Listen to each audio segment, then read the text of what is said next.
And we welcome you back to this special edition of the Steve Malzberg Show. We're just about to wrap it up. But Steve, I just want to say personally, it's been a pleasure to join you here. And I've really enjoyed this peek into the world that you know so well, and that's the talk radio world. The previous chapter in your media career where you get to talk to these viewers in a very raw way, a very natural way. And it's been enlightening. And I just want to say it's been a lot of fun. Well, I thank you for doing what you did. I want to thank everybody down in Florida, and certainly you and Greg and Christina and everybody else, too numerous to mention, who put this together and pulled this off. It was an unexpected pleasure, and you saved my sanity, to be quite honest, because if I'm not on the air, I'm a fish out of water, and I don't know what to do with myself. That's right. Tomorrow back to normal, but we will look to incorporate from time to time the callers as well, because it is important to understand what's on the minds of the public out there. Yeah, absolutely, absolutely. And real quick, let's just take a quick look outside. We've been talking about this weather the last couple of days, and that's prevented you from getting into our office in New York City. But technology is great. We have you, and we can also tune in. This is Times Square right there, and a lot of the snow has been removed from Times Square.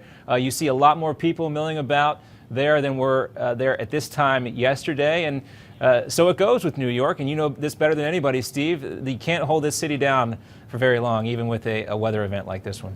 Yeah, no, that's very true. Although if there had been 2 to 3 feet of snow, I think we might, and the wind and the blizzard conditions, the drifting and all, it might not be as pretty right now. But we were spared, and that's a good thing. Don't get me wrong. I don't want a blizzard. I hate snow. That's why I envy you guys down there. I hate snow. But I just think they should be able to do a better job in predicting it, especially within the same day for that night. Yeah, and I'm not going to be one to sit here and defend Bill de Blasio, but I do kind of empathize with these city and state leaders when they're put in these positions. They're being handed these weather reports from meteorologists, and we learned last year, I believe it was, in Georgia, what can happen when a governor does not listen to local meteorologists, and it can cause a major problem and then have political backlash. So it's all tied together. Politics runs through everything nowadays, including these decisions that are made about closing down schools and closing down roads. They're always thinking about what can they do to make sure that they don't put themselves in a position where they have to answer about why did you not close down the schools? No, absolutely. Yeah, they're under a lot of pressure and legal ramifications as well if people get hurt. So I don't blame them for doing what they did. They took the necessary precautions, and that's it. However, to take it full circle back to the way we started the program at the very beginning, 3 hours ago, I would not have kissed Bill de Blasio the way Alison Camerata did on CNN right as she was about to interview him.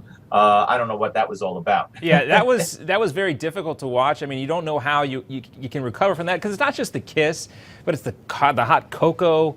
But I guess that's the rules we're playing by. Steve, I do also want to mention before we step aside, kind of a big day for Newsmax TV here today. We were able to expand our coverage somewhere in the ballpark of 50 million homes. We've got a lot of positive reception from our callers today, but also Newsmax TV now on Verizon Fios channel 115. If it's not on yet, it will be rolling out today.